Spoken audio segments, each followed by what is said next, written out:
Assalamualaikum, my name is Aina Nasuha and I'm a landscape architecture student from UiTM Puncak Alam.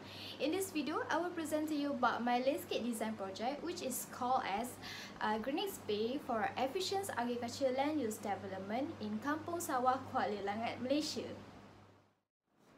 This project is located at Kampung Sawah, Kuala, Langat, Selangor. It is an agricultural and traditional settlement land use. Through site observation, it is identified that Kampung Sawah has several environmental planning issues such as uncontrolled agriculture management that lead to soil contaminations and depletions of soil fertility around the agriculture land and direct give the negative impact to the environment and its surrounding. So, for the aim of this project is revitalizing the agriculture environment towards a sustainable and livable life through strategy that focusing on environmental health, economic profitability, and socio-economic equity while raising awareness about environmental harm. In methodology, the research that follow is investigations of the use of architectural analysis as a method of thinking about designing landscape architecture. With the guidance of some reference and case study, the design evaluation can be done where ideas are dissected, observed, and represented in order to form new relationship and element. I have come up with the concept of Greenex Bay District. It is offer a design that have the richness of biodiversity, structure that are environmentally responsible and resource efficiency throughout. The concept using a leaf that symbolized as a source of life, while water show the vital importance of all living things. According to Encik Maso 2021, an efficient agriculture land use type can be measured based on a good agriculture practice GAP guidelines. Aligned with this, overall planning and design idea of the project has suggested two projects that has a sustainability, land preparation, pest disease control, weed control, and soil conservation. This is the entrance signage. The design of the entrance signage gives the sense of welcoming to the visitors that come to the site. It brings the important roles in providing sense of direction and identity. This area is named as Community Farm. The strategy for this area is using a crop rotations. It is simply means changing the types of crop grown on the particular piece of land from years to years. Crop rotation can improve yield and profitability over time and reduce soil erosion. This is the glass greenhouse, a glass building that designed for the protection of tender or out-season plants against the excessive cold or heat. It also built for the profitability commercial enterprise that links agricultural production in the site. This is a recycled compost center. This is a factory where all the excessive animal compost been collected and treated to make as commercial production sustainable compost and distribute to whole site for agricultural use. This is aqua plant field. This area is designed to improve the water quality that able to purify the water condition and at the same time consider more sustainable and increase biodiversity of an area. The plant selections are more to aquatic plant and more to grass appearance. This is a cantilever bridge. The beautiful and significant water body give a cooling sensations and have a solar structure for sustainable electricity for user to use. People can have a great view of the site at the top of the bridge and stargazing during the night.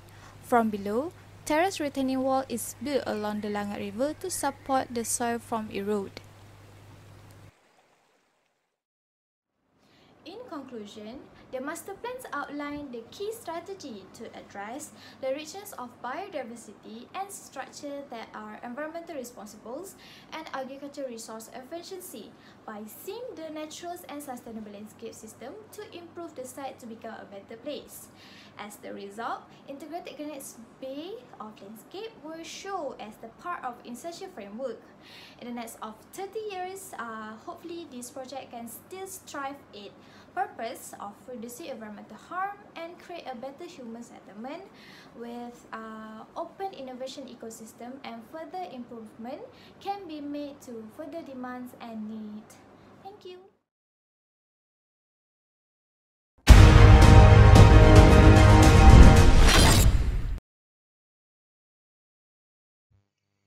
Assalamualaikum warahmatullahi wabarakatuh. My name is Nur Hidayah binti Sabri and this is my final project presentation for cultural study, which is enhancing mining site historic remnants experiences with innovative technologies at Sungai Lembing Tin Mining, Kuantan, Pahang. First of all, I would like to acknowledge that Pekan Sungai Lembing is an old tin mining town located at 42 km northwest of Kuantan in Pahang. The town was founded in the 1900s as a tin mining community when the British company Pahang Consolidated Company Limited (PCCL) set up the tin mining industry there after mining activities had begun in 1886. The intention of this project is to bring back the glorious past days of Pekan Sungai Lembing by preserving the traces and remnants left by the town, which at the same time to inject the soft strategies by enabling the sustainable, eco-tech and innovative design to solve the issues of the site study. After 2001, Pekan Sungai Lembing was revitalized as a heritage tourism destination, but because they are merely use a conventional conservation approach, causing the lack of preserving of mining site historic remnants. Therefore, my aim for this project is to enhance the mining site historic remnants experience in tourist destination. To connect Heritage Node 1 until Heritage Node 10, we have proposed smart sidewalk along the roads. This smart sidewalk helps to generate electrical energy from the kinetic energy that has been produced when users walk on top of the walkway. Each footstep can generate 8 watts or joules of electricity, which is enough to use to provide electric for others such as street lamp, sound sensory system, charging port, and info station. Besides that, user can also connect via Bluetooth to AR SLSS app to see how many joule of energy they have generated.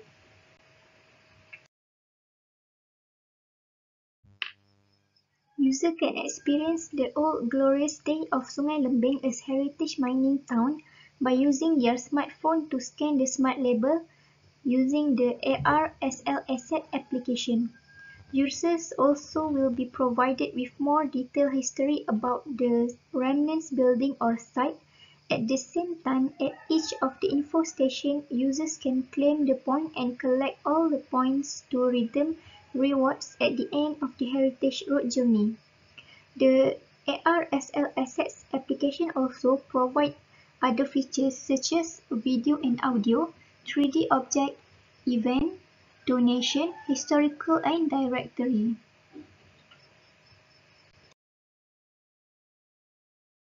IntelliStreet Lamp is an intelligent lamp which consists of 8 features such as emergency light or alarm, weather sensor, charging port, inverter battery, Wi-Fi, CCTV, emergency button and flood detector. It is only using electric energy from the smart sidewalk which is more sustainable, convenient and smarter.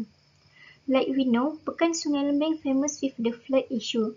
Therefore, when the water reaches at certain point, the flood detector will directing the emergency alarm to produce warning sirens. This is the early step to increase safety of the local community. Besides that, one of the most important features is the charging port. User can charge their phone anytime and anywhere with this street lamp.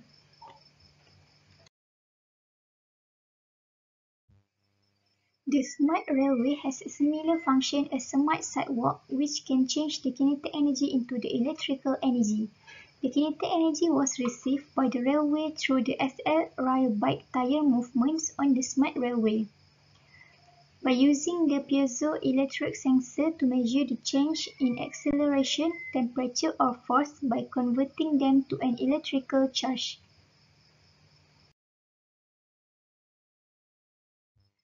In conclusion, by using innovative technologies as a medium to enhance the historical assets can improve the tourism sector of Pekan Sungai Lembing. at the same time, which can help to enhance the tourist experience. Besides that, by enhance the landscaping view and streetscape also can help to attract more tourists to come to Pekan Sungai Lembing. That's all from me. Thank you.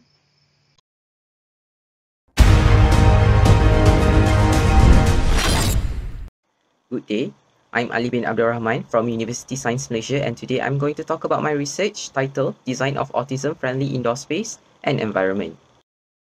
Autism is a neurodevelopmental syndrome that is characterized by an abnormal expression affecting the functioning of an individual brain, and it influences a person's communication skills, social interactions, and they have a limited variety of interests. Furthermore, people with autism have different ability to adapt to different sensitivities, symptoms, and cognitive integration.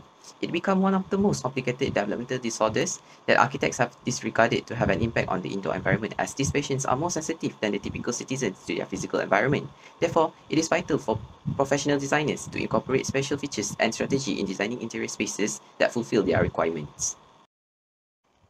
There are a few methods that have been conducted in order to complete the research. The first method is by background study, by using a secondary data source comprising of previous research papers, academic journals, and locally and internationally designed standards.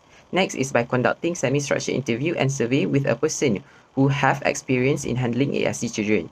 Next is site visit and observation by visiting a couple of autism centers located in Penang with the purpose of observing and learning all of the elements of interior designs, learning settings, and space planning. And lastly is the design proposal through design analysis of the existing center for autism and the guidelines for design related to it. The overall aim of the research is to learn and design an interior space that fulfills all of the criteria for children with autism to adapt to the environment. The problem statement is the number of individuals with autism is slightly increasing every year, and both building codes and design guidelines exclude the requirements of people with ASD. The research objective is to study the existing body of knowledge to ascertain relevant criteria exist to design indoor space for children with autism. Next is to evaluate 3 centers for children with autism concerning the body of knowledge examined, and lastly is to propose an autism-friendly indoor space and environment. This is the result from the survey answered by the instructors regarding their ASD students' behavior towards their learning settings. From figure 1, it is recorded that 50% have boosted performance in a combined settings, while the other 50% performance boosted in a separated settings. In figure 2, most of the instructors agree that their ASD students respond adversely towards sound. In figure 3, it is recorded that ASD students prefer a dim lighting options. Lastly, in figure 4, the blue, green, and pastel color found to be more relaxing for ASD students. Based on the survey, I can conclude that behavioral traits of children are fully connected to the settings. Hence, a proper interior design should be applied to fulfill their requirements to provide them a conducive learning experience. There are several factors in designing indoor space for autism. First is growth and development. It encourages children with ASD to explore their environment and providing settings for them to cultivate hobbies and talents that can boost their enthusiasm, self-esteem, and assurance. Next is triggers, by providing intelligible, cohesive surroundings that fulfill the sensory demands of persons to reduce discomfort and anxious threats. Next is steadiness, which is creating a robust and secure settings that guarantee the safety of its occupant. And lastly is the personal support, which is providing tools for the caregivers to give great care and assistance for the ASD children. This is the design concept of the classroom. Following the designing factors that have been discussed just now to create a conducive learning space, by creating and providing an adequate space or elements to promote independency and preventing distraction for the ASD children, such as a study carrel, quiet space, and independent workstation. Furthermore, incorporate soft hues, soft furnishings, appropriate daylighting or full spectrum lighting, and spatial sequencing to create a calm setting, as well as for ASD children to be able to comprehend and explore their settings better. Next is the design concept of the sensory room, also following the designing factors by providing soft furnishings and hues to create an excellent acoustical and calm space. Other stimuli components such as visual effects and tactile stimuli is included to encourage explorations, soothe and enhances their understandings of the surrounding settings. Lastly, a play area to promote proprioceptive and vestibular sensory input for the children. Lastly is the design concept for the entrance and the hallway. Provide a spacious and free-flowing space which enhances the impression of space volume, taking into account some of the proprioception and vestibular problems encountered by the ASD persons. Next, employing a restricted palette of components and minimizing detailing in the settings to decrease visual distractions. And lastly, providing appropriate furniture, walls, and flooring materials, which is to create a peaceful and controlled setting. In conclusion, this research focuses on identifying a range of critical design criteria. It then focuses on many designs to examine the execution of such criteria in practice to identify additional new strategies whenever feasible. If these concerns are not tackled, the capacity of the kid to learn or operate well in their surroundings is adversely affected. That is the end of my presentation. Thank you.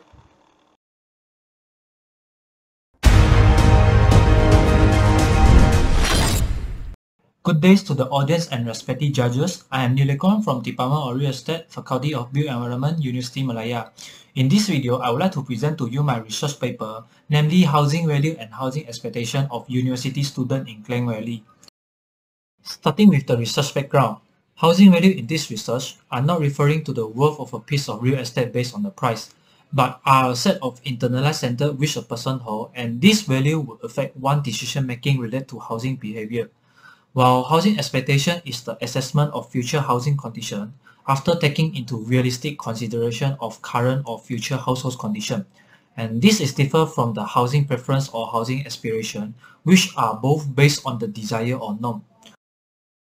So to ensure a sustainable housing delivery system which current planned supply can meet with the future demand, it is essential to identify the trend of housing value and housing expectation of different social strata in Malaysia.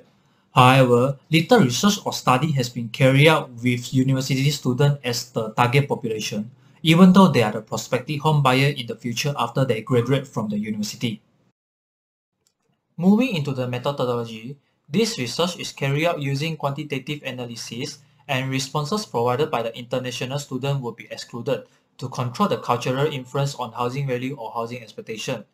Questionnaires were distributed online to collect the data needed and analyze using descriptive statistics, relative importance index, and the last one is a chi-square test of independence with the aid of SPSS.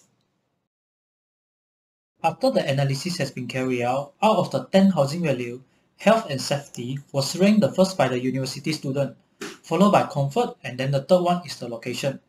Demographic profiles such as respondent household size and their parent income are found to be significant to certain housing value only. In terms of housing expectation, as you can see in the graph, the proportion of university students who expect to access home ownership to who expect to rent a house in their 20s after graduating from the university is almost even. From this research, we can conclude that health and safety is the most important housing value perceived by the university student as compared to other housing value. And this implies that university students would hope housing can act as a shelter to protect them from danger. Besides, university students would either expect to rent or purchase a house in their 20s after they graduate from the university. My presentation has come to the end, and I would like to express my gratitude toward my supervisor, Dr. Zafira, for her guidance and advice throughout the study. And thank you for your attention throughout this presentation, and wish you has a good day.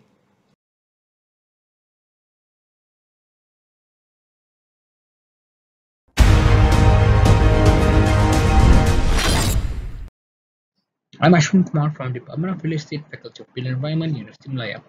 The title of research is Walkability and Ridership Determinants of Residents in Transit-Oriented Development, the case study from the record Pataling Jaya. Transit-oriented development is a type of mixed-use development comprising of residential, business, and leisure components. It is typically found in developed countries, and there is a rising number of TODs in developing countries such as Malaysia. As of now, Klang Valley is the center of TOD in Malaysia, mostly due to the abundance of railway services available. While the concept of TOD is already found in Malaysia, there is still a lack of research done to find the best implementation of it that is suitable for our local conditions. The definition of TOD taken for the research is adopted based on the definition commonly shared among local councils, which is a development that is located within 400 meters away from a train station. For this research, we would focus in Siti Jaya KTM station, which is located near Leburaya Damansara Puchong LDP and the Federal Highway, within walking distance from industrial, commercial, and residential zones. The research is designed to find answers based on literature review and questionnaire survey, which was adapted based on Global Walkability Index. Quantitative method is adopted to derive the factors according to level of importance. The descriptive statistics and cross-tabulation analysis will be used for the data analysis. Questionnaire survey was done by spreading surveys to the residents of the record to both the tenants and owner-occupied units. The management corporation of the building facilitated the process of distributing the questionnaire. Respondents were given a list of predetermined answers to choose from several alternative answers. Here is the list of newly launched TOD projects along MRT SPK line from 2018 to 2020. Price per square feet for the units ranged from above 2,500 to slightly below 500 ringgit. Integrated components and highly desired location makes the land cost of such developments to be very high, making it harder to be owned by the bottom 40% of the population in Malaysia. Proximity of goods was the essential factor for living in a TOD. Convenience that provides lets the residents save some time and money that they would have spent to go get any goods or services that they would need. Followed closely by suitable location as an essential factor for choosing to stay in TOD. Location is always a factor to look at when looking for a property to own or rent. In TOD, people seem to care more about convenience than the location, where the location is still closely important. Sustainable design was the third most important factor considered for those who are living in TOD. Lately, there has been a higher awareness regarding sustainable living and living the world better for the future generation. The respondents did also make it apparent that they would not be comfortable living in unsustainable design. Considering that it seems fitting to have sustainable design higher in the ranks for an important factor for choosing to live in TOD, the pedestrian-friendly design was the next ranking factor considered upon residents for staying in TOD. Our community and the design of our cities are more vehicle-centered than Western cities that put walking and cycling as their primary mode of transport. Based on responses, covered walkways from home to the stations were the most crucial pulling factor of residences towards public transport usage. Parking facilities and road connectivity followed by living close to stations makes people prefer to walk to stations more than driving to the stations. Given that there are covered walkways that are well lit and safe, surrounding services and facilities in the station were the least important factor compared to the rest of the factors. This situation might be since theory predominantly has all the services and shops necessary for the respondents. It is essential to recognize that TOD can present both opportunities and obstacles for affordable home development. Even though TOD is initially intended to serve middle and low income groups, it will stimulate new demand for construction, transforming a neighborhood into high-end enclave of housing, retail and offices catering to higher income earners, igniting a speculative real estate market. Based on the data analysis on the previous chapter, we may conclude that the residents are aware of the concept of TOD and that their decision to stay in such development is informed. While it may or may not be intended, it is understood that when it comes to people choosing to live in TOD, preference such as convenience and nearby amenities that can be reached just by walking to them tends to be more important than location preferences. It is also identified that given that if the development incorporates walkability measures and pedestrian-friendly design, people would not be shying away from walking from one point to another within a development.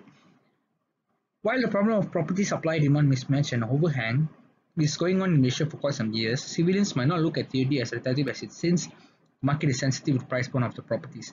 We may conclude that residents are aware of the TOD and that their decision to stay in such development is informed, while it may or may not be intended. Execution of TOD must be done well to make sure that intended integration of resident property and train stations can be achieved. A proper, covered, safe, comfortable walkway that is pedestrian-friendly is a must. Thank you.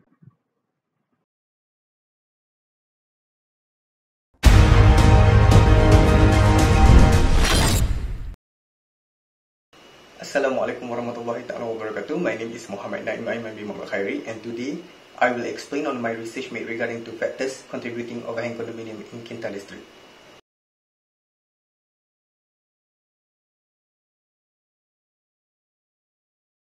House has been defined as a building for human habitation. This is a basic human desire to ensure the safety, comfort, convenience, and well-being of all humans. Although housing offers benefits like privacy and safety for humans, sometimes it also can create problems for the country. Problems such as overhang always lingering in the housing market nowadays. According to NAPIC, the number of residential overhangs stands at 29,565 units with a total value of 18.92 billion as in 2020. As for research issue, it has been divided into three aspects, which is the first one is high-rise residential units are identified as the type of property that contributes a lot to this issue, with a total share of 53.2% and a total of 15,718 overhang units, which is worth RM 8.21 billion. Second, Perak is among the top 3 states that contribute a lot to this unresolved issue, with 4,015 overall property recorded as overhang. Third, Perak purchasing power on condominiums is still in lower place, where among 4,015 overall property record as overhang, residential type which is condominium is in the lead. It was confirmed by National Property Market Centre NAPIC in 2020, where the total of 1,291 units condominium in Kinta district identified as overhang, which is higher than the other type of residential property. As for research aim and objective, this research aim is to explore the factors contributing overhang condominium in Kinta district, while the objective is to determine factors contributing overhang condominium based on the perspective of employed person who occupies around Kinta district. Move for the scope of study. This research was commonly focused on Kinta district. This is because, according to the property market reports in 2020, Kinta is the highest district where condominium is built instead of other districts in Perak. And for respondents, it will be choosing among employed person occupies around Kinta district because they have met the requirements to buy a house. Here is the proof where it shows that Kinta has the highest number of condominium units instead of other districts. For this research, a cross-sectional research design has been used. It involved quantitative data only. Likert scale type of question has been applied to the questionnaire, and it consists of closed-ended question. As for sampling size, Slovin's formula being adopted, and as a result, 200 respondents is a sufficient size to conduct this research. The collected statistical code from questionnaire has been analyzed by using SPSS. From the software, mean score analysis were generated. Here is the research findings consisting 5 main factors and 17 sub-factors which contributing to overhang condominium in Kinta district. According to the rule of thumb as stated by Trigunarsha et al. 2011, the interpretation of mean score can be explained as below. From the findings gained, among 17 sub-factors highlighted, 16 was identified as a very high contributor to this issue, namely unattractive housing location, unpleasant neighborhood, outdated design spaces, housing type preference, population growth, low income receive, unemployment, difficulties in secure loan, higher interest rate, increasing in living costs, developer did not conduct feasibility study, developer with negative reputation, developer built more premium condominium, expensive house price, mismatch of supply and demand, and unreleased Bumiputra quota. While one sub-factor, which is culture and belief, was identified as low contributor toward this unresolved issue. The results of the research conclude that employed persons agreed that there were 16 factors that prevented them from buying condominium in Kinta district, and in turn caused the overhang issue happened. As for significance of research, this research is significant toward two aspects, which is the first one is for practice, which involve developer and local government, and second is for academic purpose. To conclude, the question of why condominium overhang in Kinta district is higher than the other types of property, and also why this issue is still cannot be cutter, got its answer.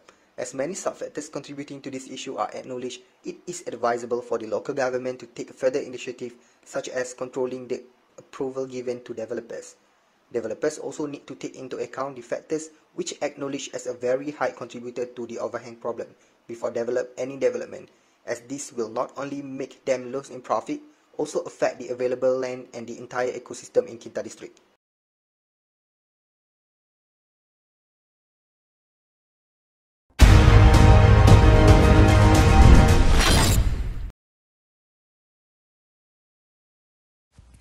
Assalamualaikum and selamat sejahtera. My name is Nur Maisara binti Johordin, a final year student of University Technology Mara Perak, Seri Iskandar campus. I will present on my final year project on housing preferences among youth in Bandar, Kuantan, Pahang. So, for research background, the young people are the most active population in migration, resulting to them in search for a house to settle in and starting to build their own household.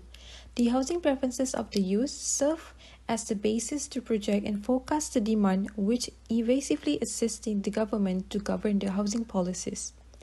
Youth housing preferences can change and differ each year depending on the numerous factors that will affect the decision-making in buying a house. It is critical to consider the youth housing preferences by delivering higher level of customization and variation in housing design. For research issues, Malaysian populations of the young generation facing a hard time in the housing market. Difficulties to portray their particular housing preferences due to inadequate research. Housing developers fail to recognize the differences of preferences between young and older generation. For research objective, the study aimed to recognize the housing preferences of the youth in Bandar Kuantan and the choices of the housing attributes. Scope of study. This research focuses on the district of Kuantan, Pahang as the case study. Respondent age from 19 to 30 years old, which will be representing as the youth by obtaining the real opinion and views concerning the housing preferences in targeted area. Research methodology. Data collection were obtained in two methods, which primary data by distribution of questionnaire and secondary data which the information were obtained from books, personal materials, journal, website, and government official records. The sample of population for the study were derived using Craigie and Morgan 1970 sample size table. Descriptive statistic was used in the study, particularly Relative Importance Index (RII), to rank the relative importance of attributes for housing preferences among the young generation. Research significant.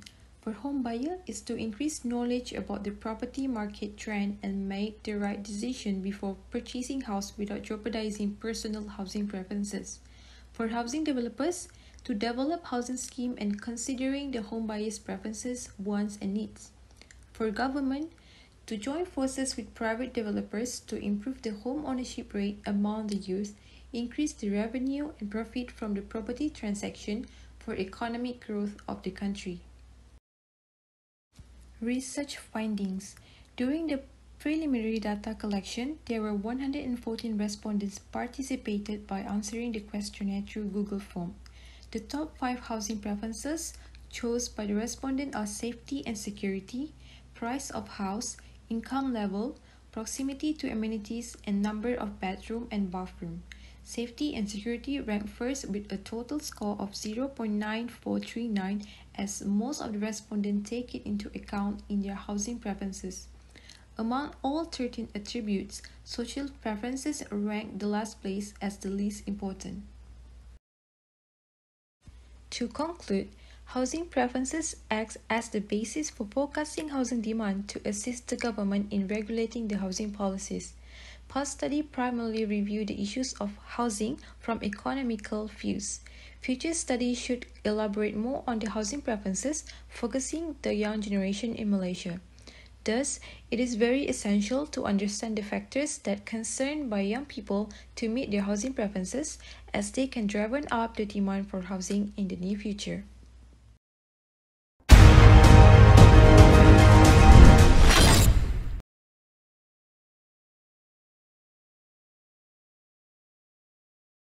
Hi, Assalamualaikum and Salam Sejahtera. My name is Nurul Syafiqah binti Zainuddin. I am a final year degree student in UiTM Seri Iskandar. So today, I will be presenting my research topic titled The Issue of Unsold Commercial Properties in Kuantan, Pahang.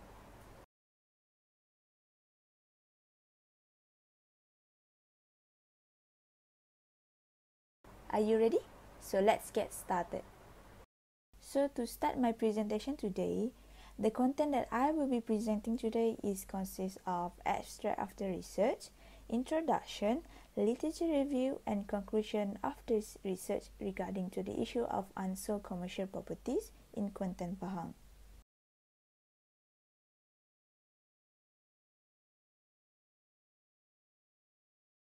The amount of unsold commercial properties unit in Malaysia keep increasing day by day, especially in Kuantan, Pahang.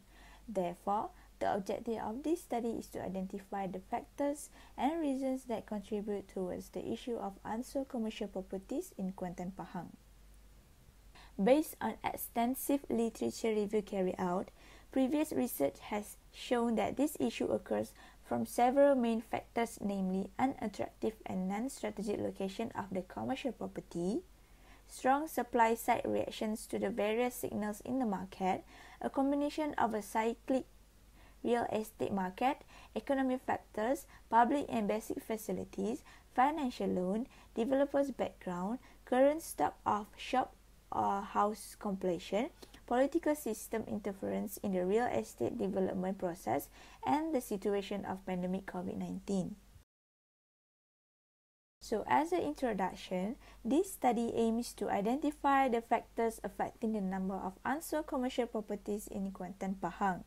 Commercial properties are known as property that are owned by firms or any individual that producing goods and services. It depends on what type of goods and services that they provide or produce by the company to fulfill the commercial purposes.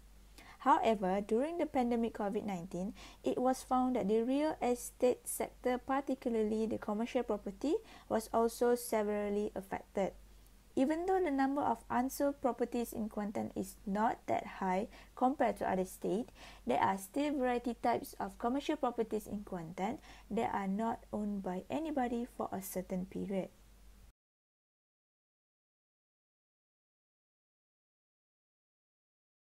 So in this literature review, it consists of definition of unsold property, which refers to any property that has not been purchased by anyone in certain period.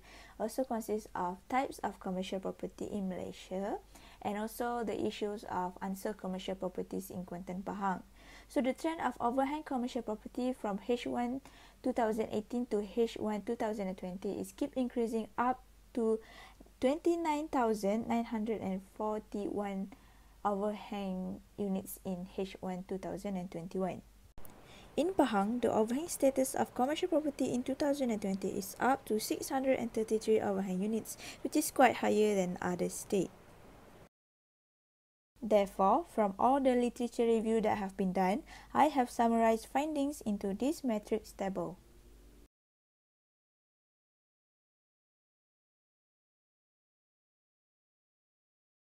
As a conclusion, this research was done by collecting data from relevant and reliable articles through online database such as Emerald Insight, ResearchGate, Academia.edu, and Spring-Link.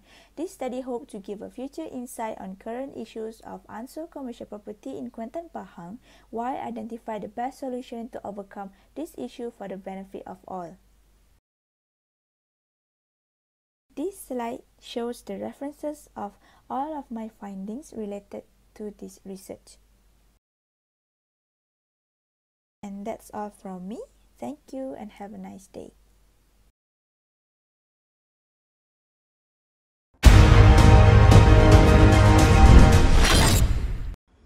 Assalamualaikum and hello to everyone. My name is Suhaima binti Muhammad Ramli. I will briefly explain about my research study, which is measuring the factor affecting residential satisfaction in low-cost housing. Case study Flat Hijau, Kota Bahru, Kelantan. So let's start. So let me start with the introduction. In Malaysia, low-cost housing project have been one of the solutions to meet the housing needs of the urban B40. Government should create low-cost housing to provide subsidized housing to low-income people. Residential satisfaction is a key measure of housing condition, which influence the quality of life for people. This study is intended to fill a gap in order to improve and enhance resident satisfaction. So this study explores the factors such as housing characteristics and neighborhood characteristics. Next, we move to the problem statement as cited by Wahi et al. 2018. Many housing initiatives fail of a lack of understanding on the factor that influence resident satisfaction. Lot of problems which a low-cost housing, including poor space requirements, poor community service provision, neighborhood environment, and poor construction quality material in low-cost housing projects. According to Hashim et al. 2015, the challenges facing residents are the problem of other residents who breach the regulation and contribute to vandalism. It will give some issue in residential area involved also criminally as the burglary of property and street crime, according to the Abdul Mohit El Sawahli 2017. Next, the research aim is to measuring the level of satisfaction for living environment in low-cost flats. Then we move to the research objective and question. So the research question is what are the factors contribute the satisfaction of life environment in low-cost residential at Flat Hijau, Kota Bahru, Kelantan. Second is what is the satisfaction level of people living in low-cost residential at Flat Hijau, Kota Bahru, Kelantan. While for objective is, first one is to identify the factor that contribute the satisfaction of life environment in low-cost residential. Second is to measure the satisfaction level of people live in the low-cost residential environment at Flat Hijau, Kota Bahru, Kelantan. For research methodology, the study used the quantitative method. The primary data is collected using an online questionnaire survey consists of 90 sets of questions distributed with a 50 return rate due to incomplete response. The method of sampling used in this study was the convenience sampling. We used a Likert scale online questionnaire survey to achieve the second objective of the study. The descriptive analysis comprised mean analysis used to help in determining how satisfied residents of flat hijau. SPSS software version 26 was used to examine all of the data and indicators. The data is examined to achieve the objective for the study. For study area or regions, my research will cover only in flat hijau, which is Sapuri Bandar Baru Kubang Krian, which is the low-cost housing program. Flat Bandar Baru Kubang Krian is located along Persiaran KK1 of Jalan Pasihor in Bandar Baru Kubang Krian, Kota Baru, Kuantan. This is a leasehold 5-story walk-up flat development. Next, we move to the research analysis and finding. So here is the two factors that I measure by their satisfaction. As we can see from the table, the management service is the first rank satisfaction in factor housing characteristic, while for the second factor, which is the neighborhood characteristic, is the most resident major satisfied with the public facilities and not satisfied with the safety surrounding at their residence. We move to the overall level satisfaction. So based on preliminary finding, the majority of residents were most satisfied with the housing characteristic rather than neighborhood, which is the highest rank 4.2 seat in the measuring the overall level satisfaction in living at Flat Hijau, Kota Baru, Kelantan. So let me conclude. Residential satisfaction is a key indicator of housing condition that influence the well-being of individual.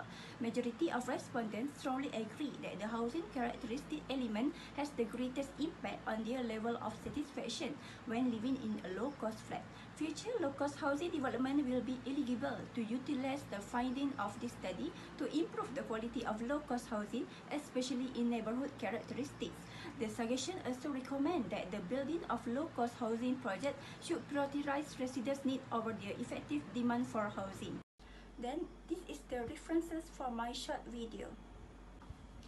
Thank you for spending your time and hoping my research will be benefit to all. Thank you.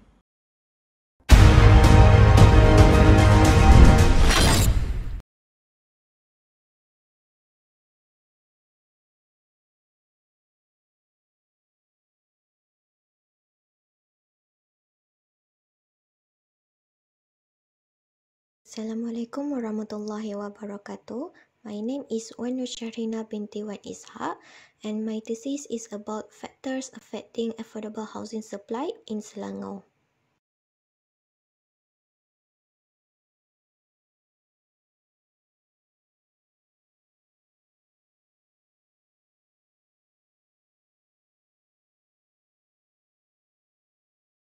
My content for this video have abstract, introduction, literature review, findings, and conclusion.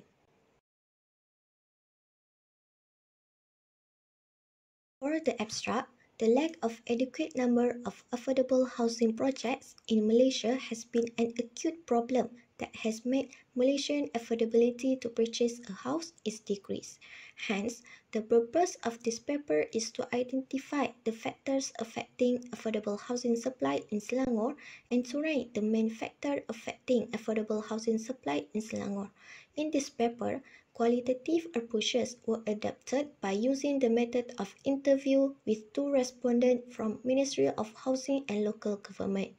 The mismatch between the supply and demand and the land cost were identified as significant factors that affecting affordable housing supply in Selangor. The results will be useful to the government and developer in regulating efforts of affordable housing supply in Selangor.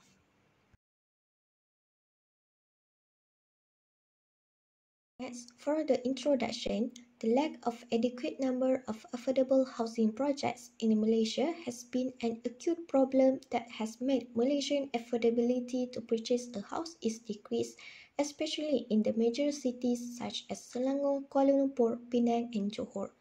This study highlights on the issue of affordable housing supply in Selangor. The aims of this study is to determine the factors affecting affordable housing supply in Selangor. The research objective of this study is to identify the factors affecting affordable housing supply and to rank the main factor affecting affordable housing supply in Selangor.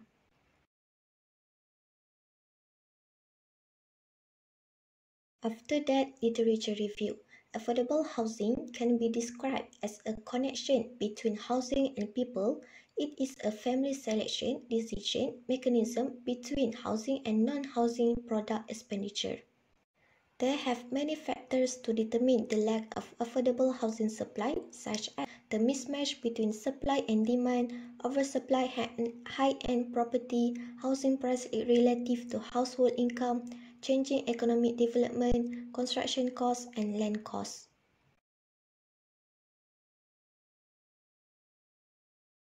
The findings of Ministry of Housing and Local Government, it can conclude that the current performance of affordable housing in Selangor is the demand of affordable housing from B40 and M40 income group is higher than affordable housing supply. The factor affecting affordable housing supply in Selangor is lack of land, makes the price of existing land become expensive and the premium payment from the changes of agricultural land to residential land quite high.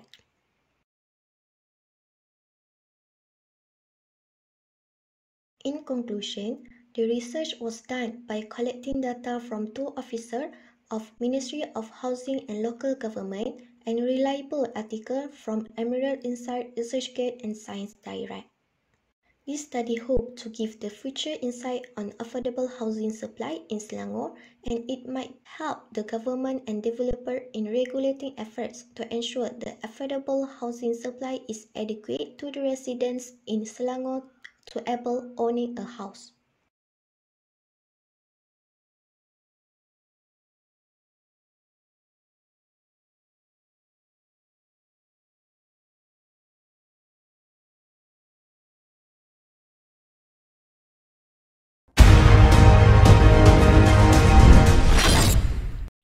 Good day, I'm Teh Shuzhen from Department of Real Estate, Faculty of Built Environment, University Malaya. The title of my research is The Public's Perspective on Brownfield Redevelopment, a case study in Johor Bahru. In recent years, Brownfield is gaining much attention due to its threats and potentials. And Brownfield redevelopment is a great way to control urban sprawls, especially in major cities like Kuala Lumpur and Johor Bahru. But why a public's perspective is essential in this issue? Because redevelopment is often expected to bring economic benefits rather than focusing on the public's well-being. And this gap may lead to unsuccessful redevelopment in the future. However, Brownfield is still a new issue in Malaysia and several problems exist. This is why this research is conducted. The first, rapid urban growth speeds up urban sprawl. The second, there are some unsuccessful redevelopment in Johor Bahru, such as Tangga City Mall and MB City Mall. And lastly, there's a gap between the government's main objective of redevelopment and the public's expectation. In this research, both qualitative and quantitative methods are adopted. To examine the importance of public's view in redevelopment, previous works and studies are reviewed. Whereas online questionnaire survey is distributed to 100 residents in Johor Bahru to identify their awareness level and their redevelopment preferences. Based on the review, there are four main significances of the public's view in redevelopment. The first is to enhance public acceptability of the redevelopment. The second is to generate the sense of community. The third is to improve society and the redevelopment project quality. And lastly is to intensify the redevelopment sustainability. Even though economic benefits are the main catalyst of brownfield redevelopment, however, in recent years, public's perspective is more important, along with the emphasis on sustainable redevelopment. Overall speaking, the public in Johor Bahru is at a moderate to low awareness level of the brownfield issue. As much as 85% of the respondents observed at least one brownfield in Johor Bahru, and the rest 15% stated that they did not observe any of them. Besides, they are less aware of the brownfield's potentials compared to the threats, especially those less apparent ones. For instance, they know that brownfield sites possesses high development potential, but they were not so aware of the exact factor that contribute to the high potential. As shown here, the brownfield is connected with existing infrastructure such as electricity and water supply connection. The public's preferences are also examined in this study. Redevelopment benefits of all aspects are nearly equally important to the respondents, which is represented by their respective mean values. However, among these three aspects, social aspect is the one mattered the most to them. This is in line with their redevelopment preferences. The top three preferred redevelopment, as shown here, promote social well-being and improve their life quality rather than focusing on the economic benefits. In contrast, those generate economic benefits are the one resisted the most by them.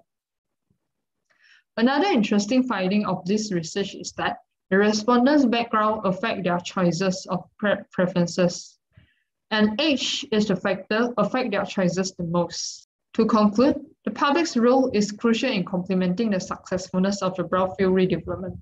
Unfortunately, the public is at a moderate to low awareness level, but when they were asked about the preferences of the redevelopment, they apparently welcome something that enhances their life quality. The gap between the result of this research and the main objectives of redevelopment mentioned in the government's publication is an alarm to the relevant stakeholders that they should consider or listen to the public when making any redevelopment decisions in the future. And that's all from me. Thank you and have a nice day ahead.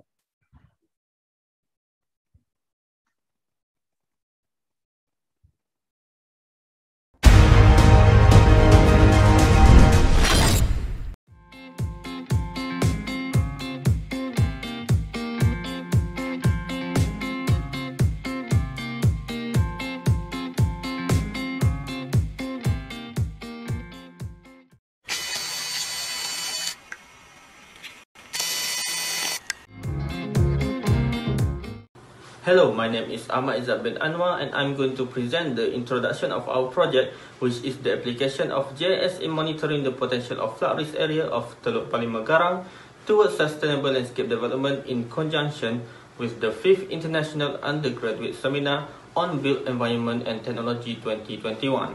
And the site location for our project is in Teluk Panglima Garang, and the issue there is flood risk, where it has affected some areas such as Taman Sri Medan Sijangkang, Kampung, Batu 9, Kebun Bahru, and Jalan Perepat.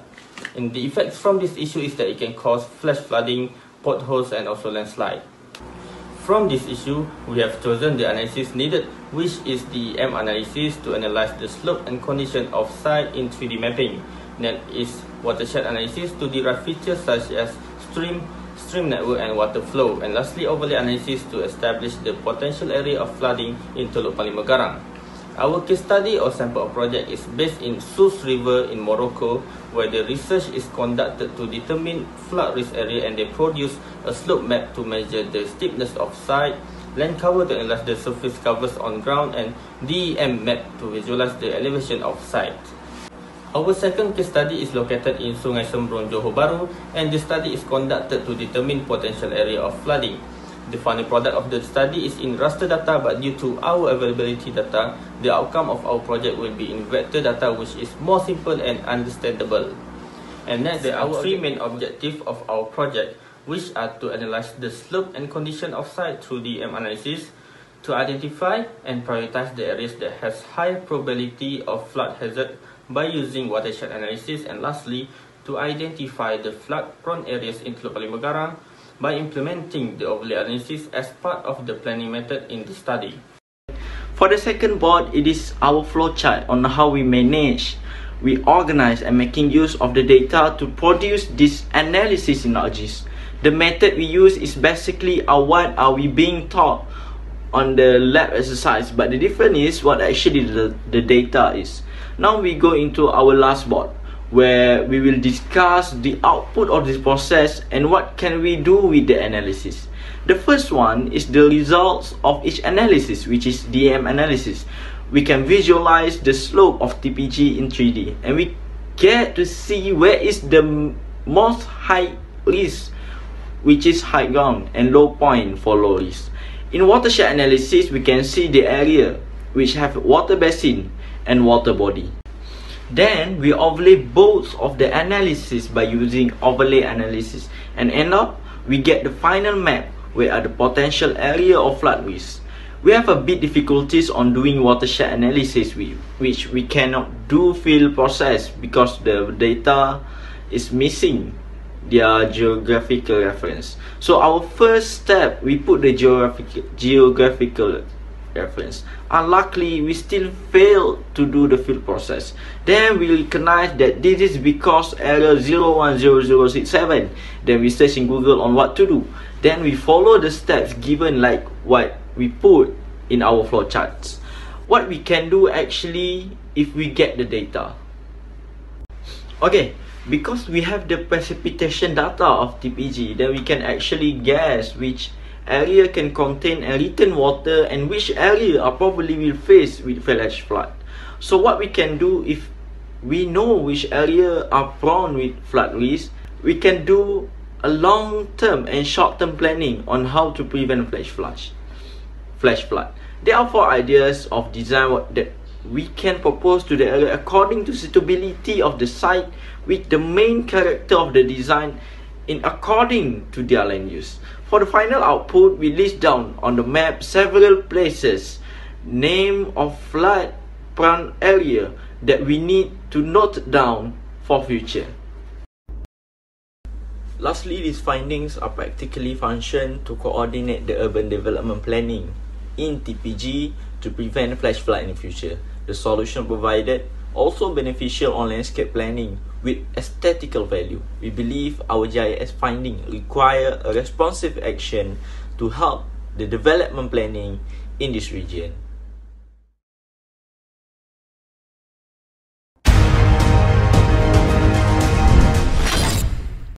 Assalamualaikum and a very good morning to all the viewers. My name is Hundai Lazwani binti Amir and I am a student of Landscape Architecture from Faculty of Architecture Planning and Surveying of University Tanah Zumara, Puncak Alam.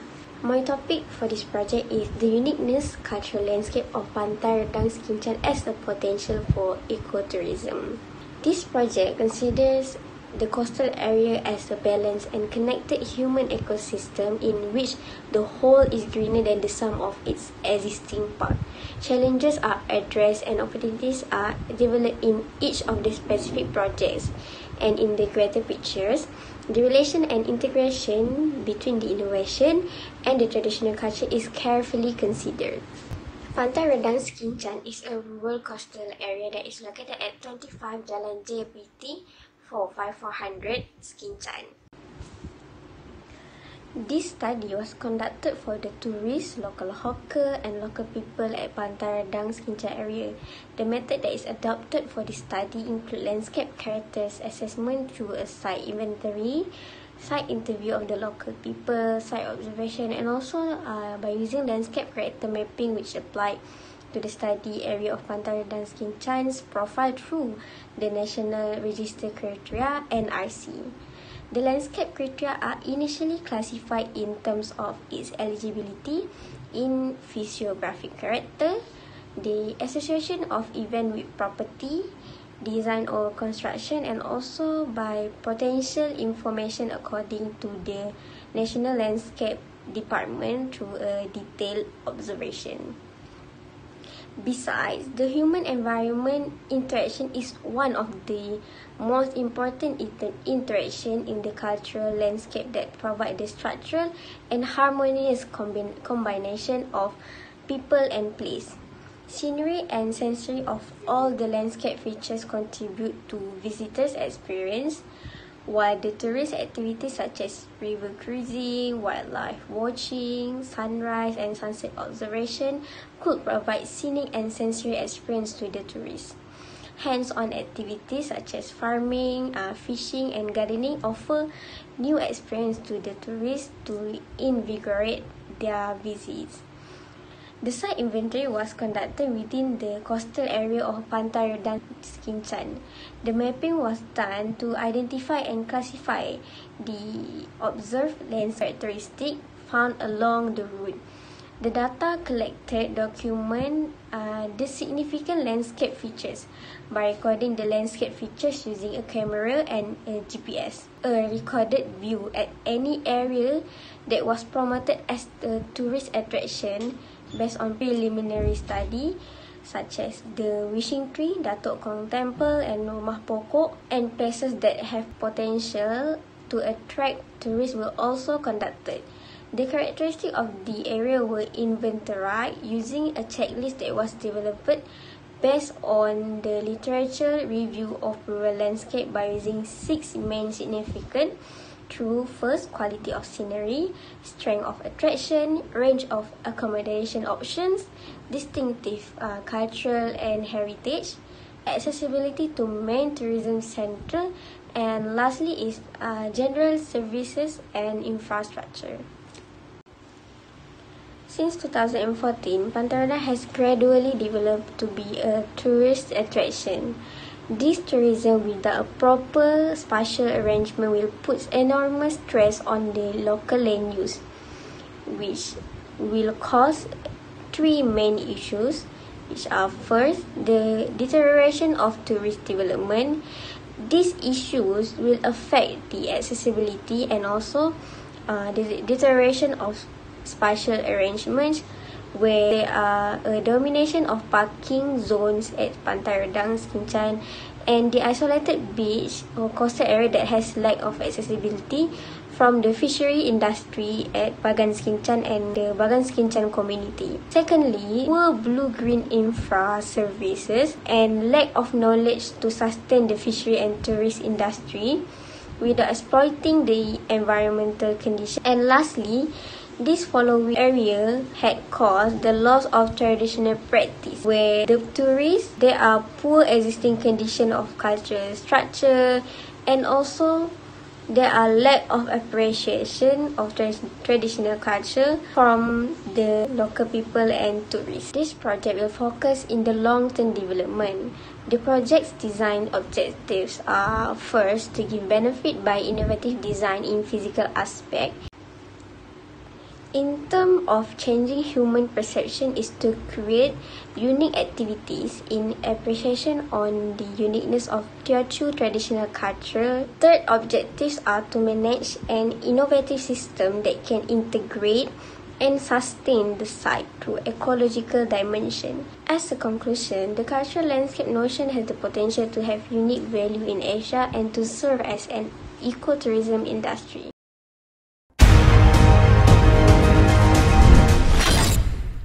Hello to everyone. My name is Farzana Alia, and the title for this research is Users' Readiness Towards Domeless Mosque Design in Johor.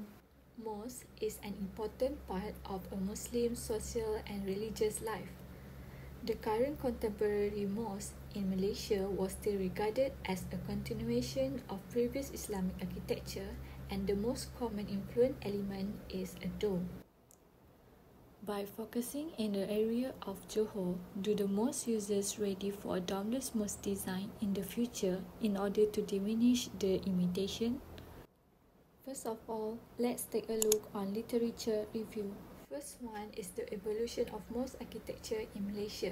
Ibrahimi and Yusof categorized the evolution in aspect of multi-ethnic culture, which is traditional Malay style mosque, Chinese style mosque, South Indian style mosque, and modernized mosque. Next, Shah et al. Categorized in the approach of typology, which is comprising of morphology, technology, and design articulation.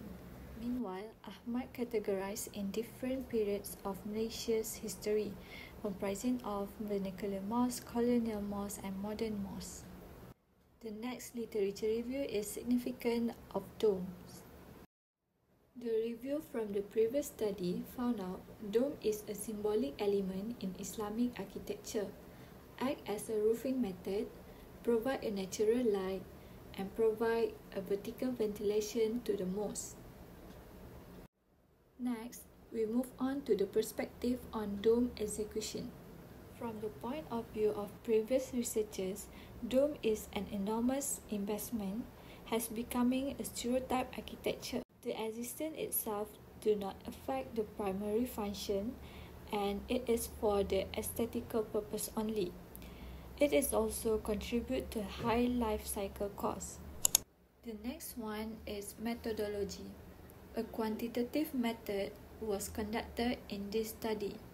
260 mosques were chosen as a sample size from a total population of 822 mosques in Johor, and well-structured online questionnaires were distributed to the most users. The analysis from 181 responded questionnaire found that the most users were agreed dome gave a great significance in carrying a symbolic element in Islamic architecture with the mean average of 4.48. On the other hand, the respondent also acknowledged the element of dome is becoming a stereotype element with the mean average of 4.12. The results regarding users' readiness shows that 80% of respondents were ready, 35% were uncertain, and 48% were not ready. Based on the gender, 26% of the percentage were male. Meanwhile, the analysis based on the location found the respondents from Johor Bahru contributed the highest percentage among the other districts in Johor, with 60% out of 48 who were not ready. As for the conclusion, the dome element is influenced and imitated by the diversity of cultures and languages around the world that have colonized Malaysia throughout the history. Among of the dome significance mentioned before, most users in Johor believe dome brought a symbolic sentiment in Islamic architecture. Aligning with the perspective of previous researchers, the respondents agreed the execution of a dome has become a stereotype architecture. However, most users in Johor were not ready for the domeless mosque design in the future and needing time toward this change. As this study is limited to the state of Johor, the further studies could be done to the other states in Malaysia to determine a broad insight of the issue. It is also recommended to conduct studies on the cost implication of dome element in mosques to reinforce this stereotype, and imitation need to be evolved. That's all from me. Thank you.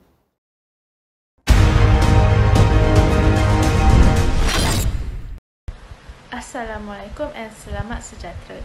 My name is Nurul Fawada binti Noor Al-Fatah, final year student in Quantity Surveying from UiTM Seri Iskandar Perak.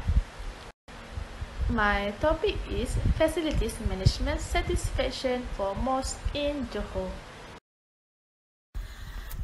Without further ado, I will start my presentation with the introduction.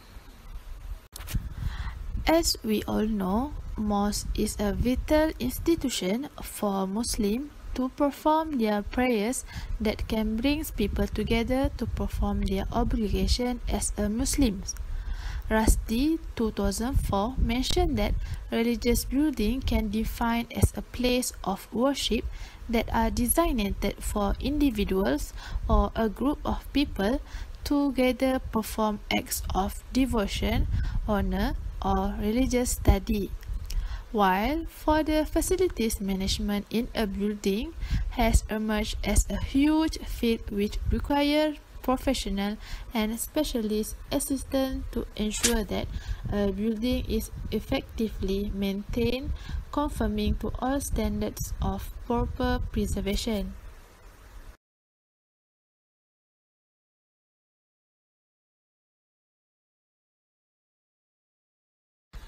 The research issues for this topic are: first, lack of understanding about facilities management stated by Auzi and Issa 2017. Second, Hassan 2008 mentioned that lack of facilities provided in mosques due to no improvement by the trend and time. Third is from Sapri et al. 2016 stated that malls must have a strong organizational chart with a clear mission and vision to deliver a good quality service for worshipper or visitor satisfaction. Lastly is from Ibrahim et al. 2017, the social mentality about the responsibility of the facilities should be done by all the users and worshippers. Next is the research aim for this topic is to improve the user satisfaction level on implementation facilities management in malls, and the objective is to identify the satisfaction level towards the facilities provided in malls.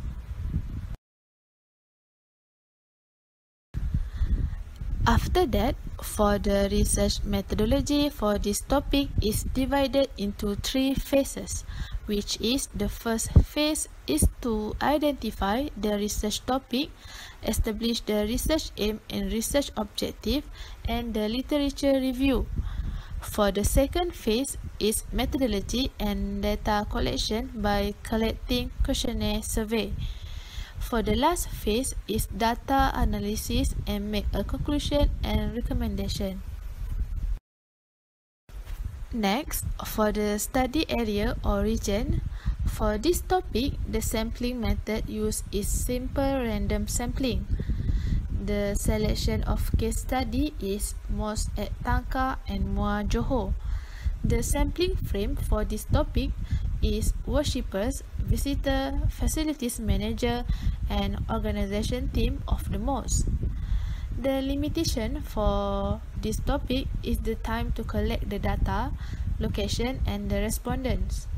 The sample size for this topic is 100 respondents that has been sourced by Craigie and Morgan, and I managed to collect the data from the 72 respondents.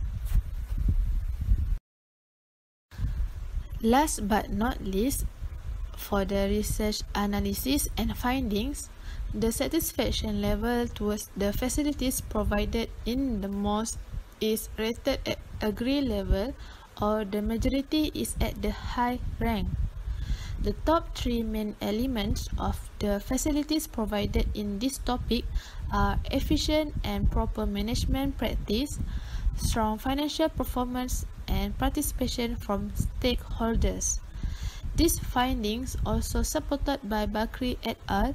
2018 that malls must have efficient and proper management because malls should not only grade with each physical of the buildings but must also have a good and efficient management to handle the facilities management of the malls. This can be concluded that the satisfaction level towards the facilities provided in the malls in Johor among the users are provide a proper facilities management, organization management responsibility, and performance of the malls. As a result, this research can be guideline to enhance the facilities provided in malls in order to achieve the conducive and good environment in the malls.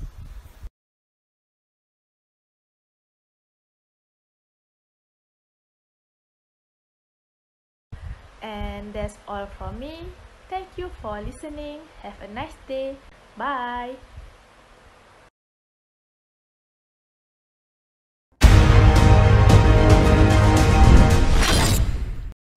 Assalamualaikum warahmatullahi wabarakatuh and selamat sejahtera. Thank you for giving us this opportunity to present for our research on age-in-place readiness for elderly in neighborhood Taman Sri Lanka, Tuang, Johor. So for this research, the member is me, Fatin Nabila binti Umar, and with Dr. Salbiah binti Mukhtar. Okay, for the introductions is we need to understand that the age in places mean like it's refer on the preference of the elderly to stand and living in the neighborhood without any help and without family support or community care.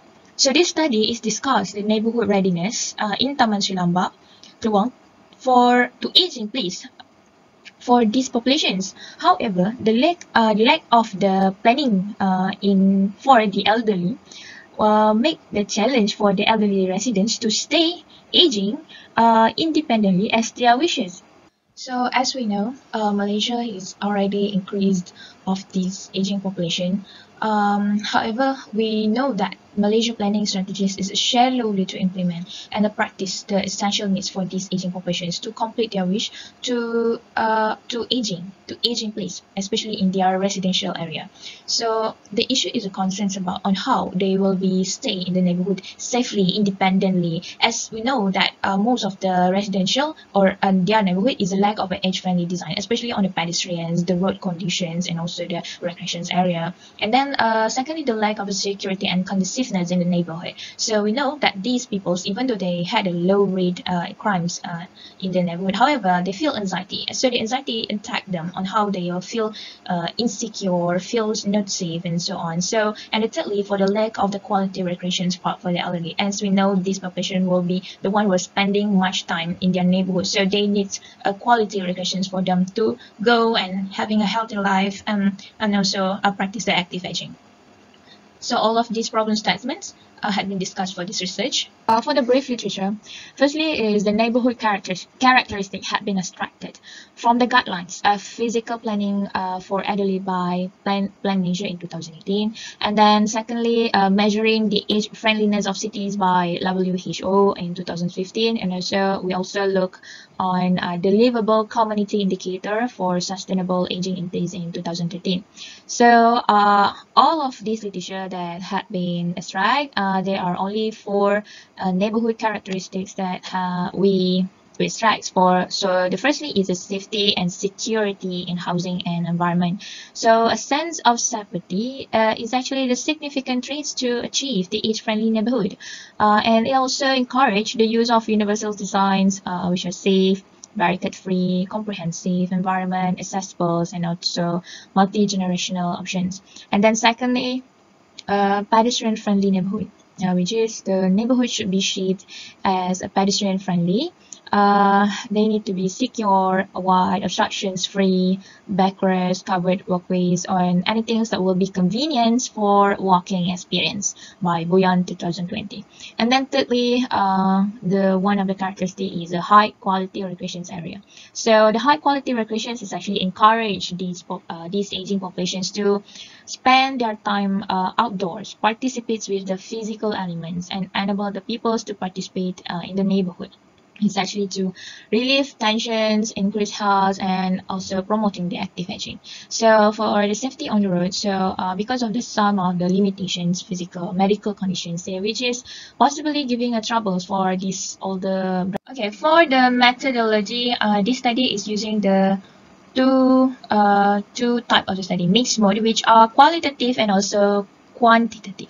And as for the qualitative, the site observations is carried out to fulfill the objective to analyze and to find the findings of the study.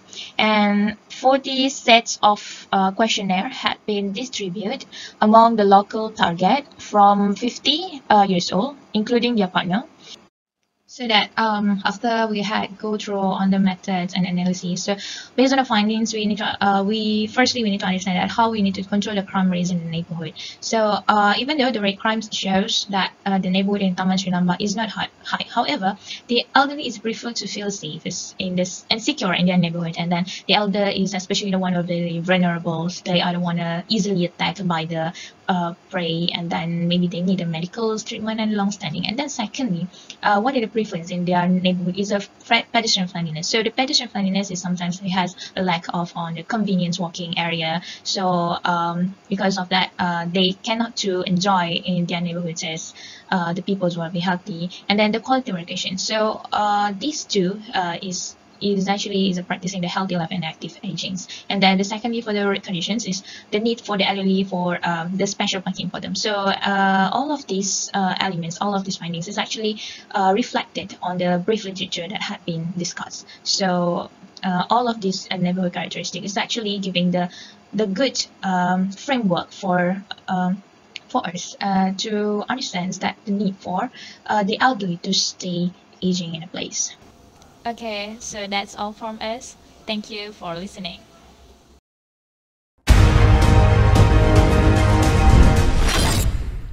Assalamualaikum dan selamat sejahtera. My name is Muhammad Rafiq bin Muhammad Rawi. I am from student Department of Town and Regional Planning, UiTM Seri Iskandar Perak.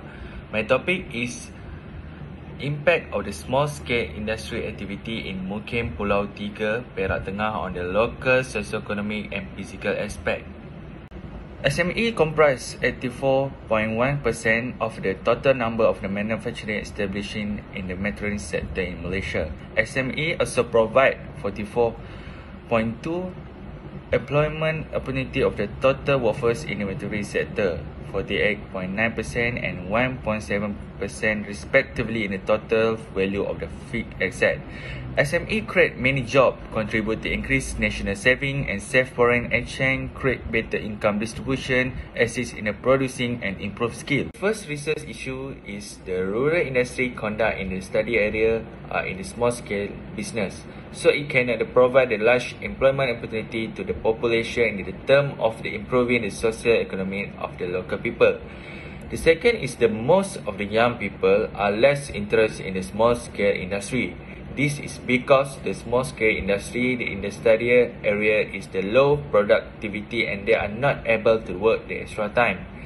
The third is the few of the industries situated far from the main road and the less signage to introduce and the guide to the tourists. This situation contribute to the factor of the less visibility and the less accessible for the outsider customer or visitor. First research objectives is the study the factor of the activity of the small scale industry area can promote economic growth. The second is the identify issue and problems socio-economic and the physical aspect of the small scale industry activity.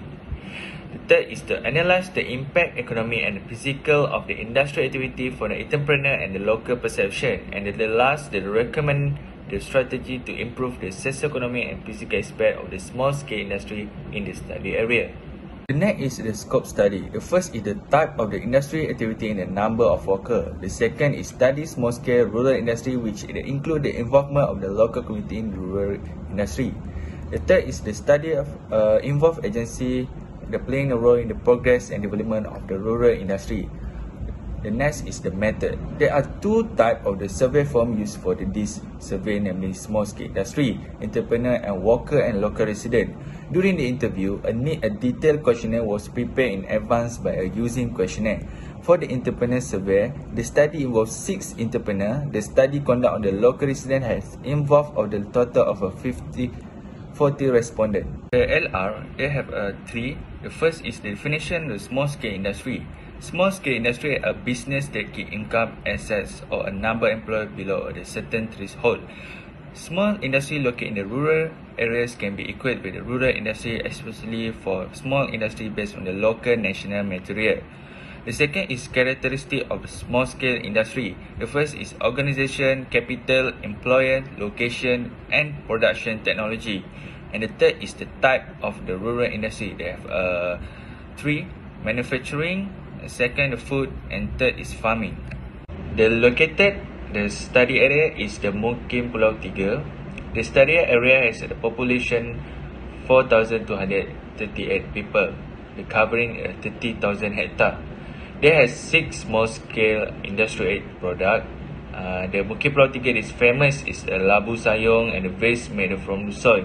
Also, the rural manufacturing and livestock activity. For the study area, there is existing small-scale industry distribution in the study area as 4 location and 6 for the small-scale product. 3 aspects. The first is the economy. The food manufacturing and livestock enterprise is the highest percentage involved. The small-scale industry is 67%.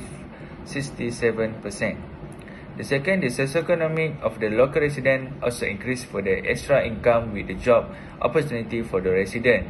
The second is the condition of the machine on the labu sayong manufacturing industry is unsatisfactory. The second is social aspect. Majority of the local residents, 70%, agree that the existence of the small-scale program can improve their standard of the living and improve the infrastructure of the village. The residents state that their participants in the small-scale industry bring the opportunity to increase their knowledge to venture into potential economic activity, 35% especially to related to rural industry. The last is the physical aspect. The industry settlement are scattered. This do or the influence the resident land use in the village. Most of the village dwelling are privately on land. For the recommendation, the first is the increasing the use of the modern technology among entrepreneurs small-scale industry. And second is enhance the small-scale industry activity by creating more organized enterprise location. The lastly is the conclusion. The small-scale industry activity is an activity that is not only to able to develop the small enterprise sector, but it also able to be the mechanism to improve the socio-economic level of the local resident. That's all. Thank you.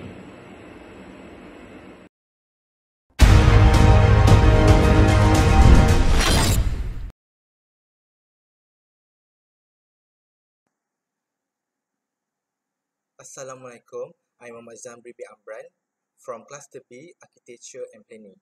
I'm going to present my research project paper in this video. Here, outline of my presentation. Now, I'm going to start with introduction.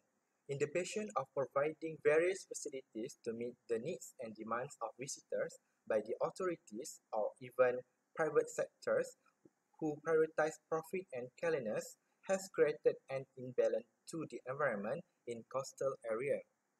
Here, if you can see, there are three related problem statements. First is attitude of local tourists due to unclear education program. Second is tourist capacity load due to high volume of tourists. And third, impact of urbanization growth in the surrounding area of coastal area. Here, the aim of study is to study the awareness of local tourists in making a sustainable environment in coastal tourism at Pantai Sojana, and it was supported by three objectives, where the objective is to recognize the behavior, level of knowledge, and role of local tourists in improving sustainability of coastal tourism. Now we move to brief literature. There are three. First is sustainability of coastal tourism. Sustainability is considered as achieving sustainable development without endangering future generation ability to meet their own requirements, while coastal tourism is intimately connected to recreational and leisure activity that occur in coastal setting. While for civilized tourism behavior, according to Huang and Li 2016 claims that it is combination of tourism subjects, civilized actions as well as the views, feelings, knowledge, and responsibilities. Next is we go to study area. It is located at district of Port Dickson, state of Negeri Sembilan, Malaysia. It was surrounded by business and residential zone. For methodology, there are 5 stages that involved my study. The sampling size is using solving formula 1960, where it is basic random sampling. 44 respondents equal to total sample size determined by this method.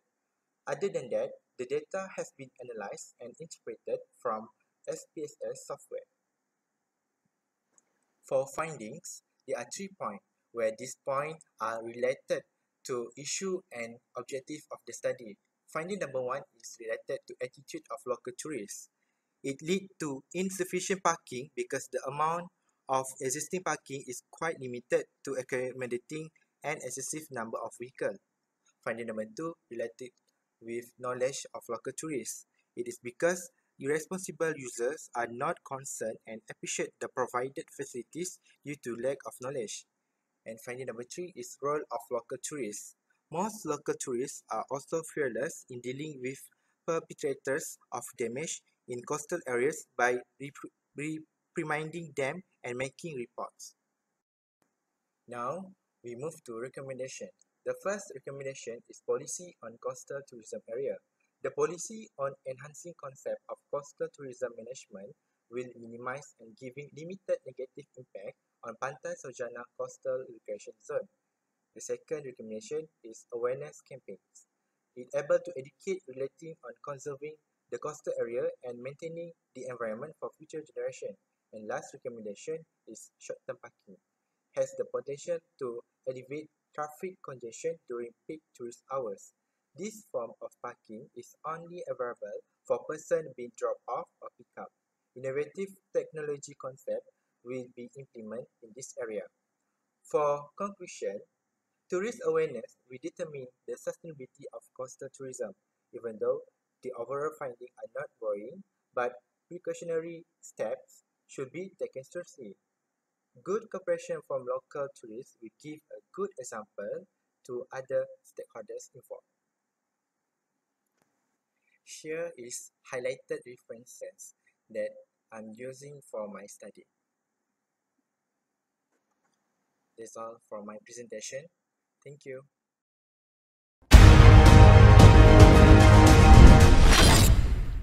Hello, Assalamualaikum everyone. My name is Zurnada binti Muhammad Munadi, a final year student from the Town and Regional Planning Program, UITM Sri Iskandar Perak.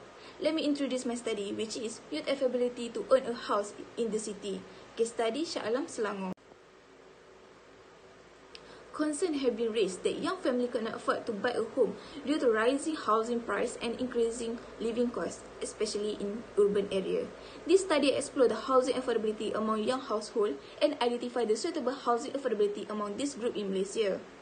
A good house meets a basic human need for shelter and contribute to the occupant physical and psychological well-being. Housing is not only a basic human requirement, but it also serves as barometer of population living level. Housing must be pleasant, cheap, and reasonable maintenance in today's world. The first research issue is the debt burden are among the obstacles that lead to home ownership issue. Next is the housing price do not correspond to wage increase, making it difficult for young individuals to keep up with the rising property price. And lastly, from a study by Khazanah Research Institute revealed house price were 4.4 times higher than the average actual annual salary of Malaysian. In other words, we can simplify house price increase every year. Therefore, this study objective is to identify key factors affecting the youth ability and affordability to own a home, especially in Shah Alam, Selangor. Next is to examine the emerging housing policy and scheme to address housing affordability problem among the young people. And lastly, to suggest suitable policy outcome concerning addressing the housing affordability problem among the young people. For methodology, this study used a quantitative approach. Two types of data were collected. First one is primary data was collected by using the questionnaire. The questionnaire was split into open-ended and closed-ended questions and designed following the study challenge and objective. The respondent for this study is 40 youngsters aged 20 to 30 years old living in Shah Alam housing area using Google Form and was analysed through SPSS software. For secondary data was obtained using previous study and published papers such as journal, yearly report, article and book. After the analysis is carried out, there are two findings that has been discovered. The first one is key factor that affect young people ability and affordability to own a home. The first factor is insufficient income is the main cause of not being able to buy a house. As expected, monthly income is not enough to save for the housing deposit to purchase an affordable house. The next factor is houses are not affordable to buy because of financial commitment, and lastly because of there are limited affordable housing choice in the housing market. The next finding is new housing policy and scheme to address housing affordability problem among the young people. To start with, a policy on controlling a segment of the state housing market, especially for affordable housing. And the next one is increasing the awareness about housing schemes such as Rumah Rakyat Satu Malaysia, Prima, and private affordable ownership housing scheme, My Home. The study emphasized the affordability among the young people to own the house.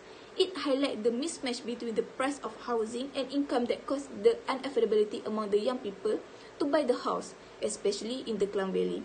Therefore, two recommendations based on finding was created, which is housing developer could devise more technique to ensure that their development are both inexpensive and meet the housing standard sought by young people and provide a high quality of life. And lastly, the local government might look at the land use, zoning and development proposal from developer that are particularly appealing to young people. Okay, that's all I have to say. Thank you very much.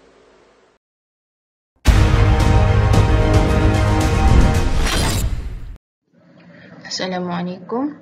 I am Siti Nur Aisyah and I will be presenting about the push and pull factors of gig workers undertaking gig economy in Malaysia research paper for USBET 2021.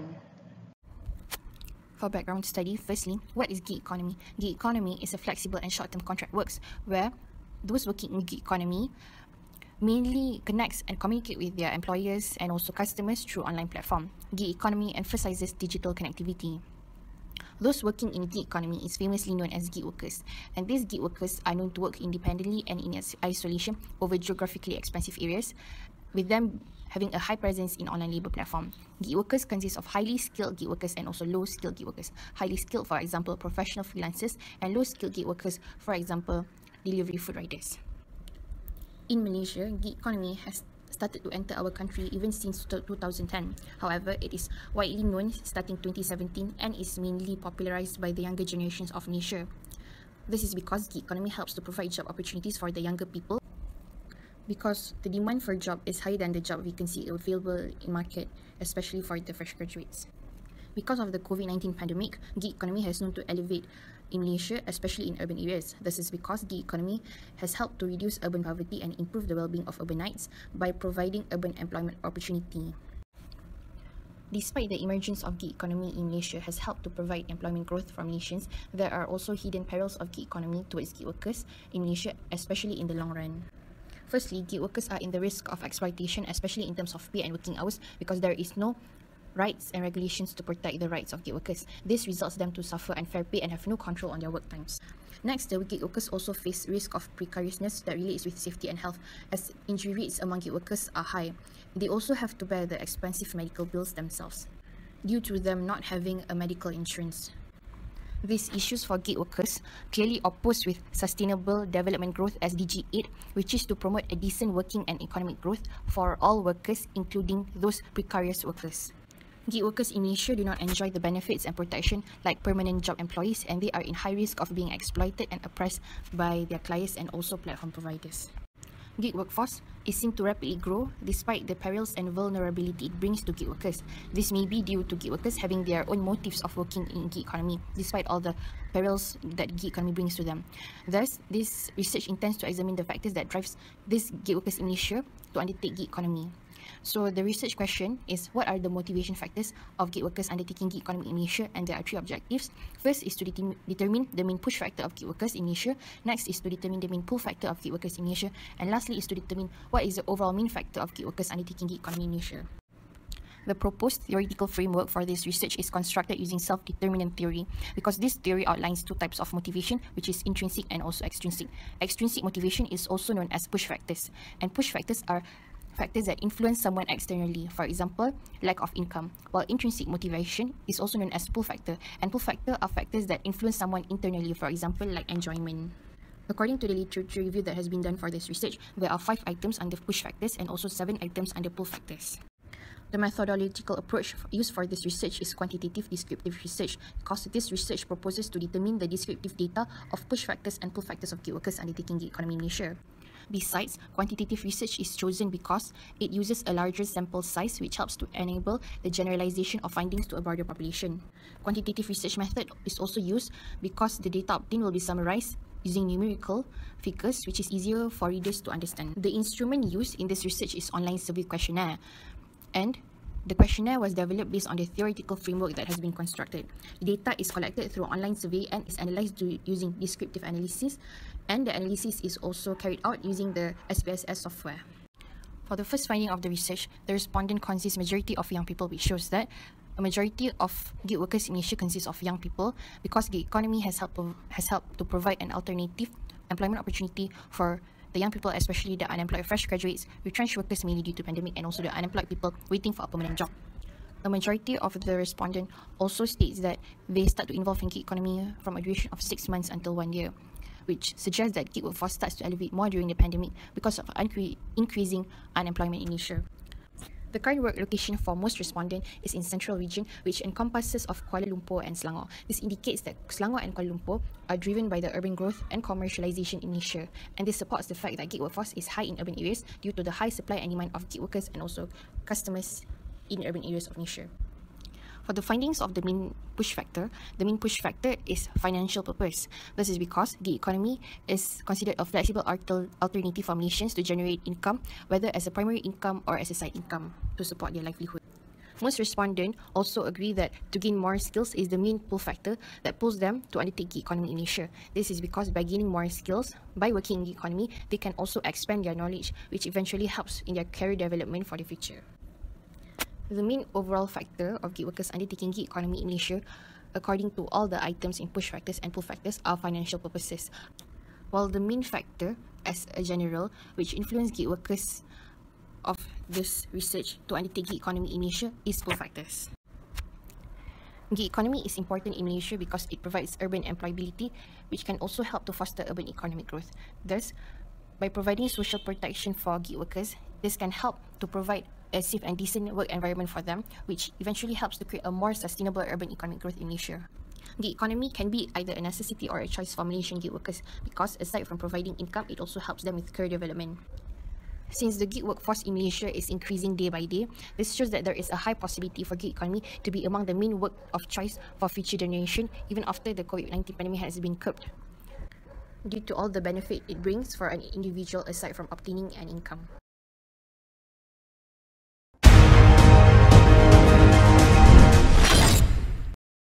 Assalamualaikum warahmatullahi wabarakatuh. My name is Nur Azira Najwa and it is my pleasure to present about my thesis entitled An Overview of Designing Islamic Neighborhood Concept in Malaysia. I'm from Program of Town and Regional Planning, Faculty of Architecture, Planning and Surveying. Traditional neighborhoods are one of the most recognizable representation of Islamic culture. The conception of Islamic urban form among the oldest and most disputed in the study of Islamic history and culture, especially Al-Madinah, as a religion, a way of life, and a sense of community. The concept of Islamic neighborhood originated from a development of a single unit into forming a city. Malaysia is a well-known multicultural society with respect to the urban planning concept that we had acknowledged to this day, such as green concept, smart neighborhood concept, sustainable neighborhood. Islamic neighborhood concept is also have its own identity and element. The question is in line with how some residential design affect people to engage with each other. A research by Motada in 2003 stated that Islamic urban form begins to lose their status and dominance around the turn of 20th century, a development that corresponded with the growth of Western civilization. Almost all developing countries are implementing Western ideals. New urban neighborhoods have no identity except the name they are given. This isn't to say that these neighborhoods aren't identifiable or distinct, rather they may be identified by name and location. People should interpret the area as a location they grew up, where they have sense of belonging, where they are familiar with the space and angles, and where they call home. The question now, whether the existing market variety in the design of housing unit takes into mind the demand of Muslim purchasers to live in accordance with Islamic teaching and values in their everyday life. There are many frameworks and concepts associated with Islamic component. Thus, a systematic literature review method was being carried out using various databases from theoretical to conceptual framework. The selection of this database was made based on the keyword of designing elements, Islamic concept component, and neighborhood, which dominates the study research. The key Islamic neighborhood concept for the title and abstract was performed to focus from a broad result of components and specifically on the neighborhood itself to avoid irrelevant search outside of the key component. The literature review was carried out in a systematic manner adapted from two scholars, namely Abdul Rahman and Syed Ahmad Ibrahim. The theory that are being used behind the Islamic concept are known as Imarah Islamiyah and uses din as the foundation of the concept. It is closely related to the mosque and have the characteristic of its own philosophy in the context of human relationship with God. Imarah Islamiyah is a common concept that resonates in Islam at some point of way of life as a basis of belief and role model system. The concept of Imara implements the development brings prosperity, not destruction. Since the urban neighborhoods are most important areas showing the identity of the city, their design is of high importance. There are a number of components for improving the Islamic identity of new neighborhoods, such as using the Prophet Muhammad SAW versus Sunnah and Hadith, as well as studying the construction of the cities in the early Islamic centuries, such as Medina and Kufa cities. Next is the case study area. I have analyzed using metric analysis, and the components were being compared to the study area. There are residential, mosque, commercial, and recreation park. Out of 8 elements, only 6 elements, which is 75%, were covered by Taman Indra Sempurna 1. Therefore, there should be a balanced and proportional distribution of the component to reflect the Islamic concept. All these components have their own advantage, such as they prevent the gap between classes from increasing with the marketplace, or commercial can improve their family's economic well-being by having an educational land use. Religious scholars and university academics can work together to develop and assist the advancement of human welfare and glory. By this, the philosophy and concept of Medina planning need to be revived in order to restore the way of life of Muslims, namely the awareness of relationship between God, man, and nature must be taken into account. We live in a country that carries the name of Islam, but having the name of Islam does not mean necessarily that the country can be considered Islamic. Rather, all part of it must show the Islamic identity. That's all from me. Thank you for listening. Take care. Stay safe. Assalamualaikum warahmatullahi wabarakatuh.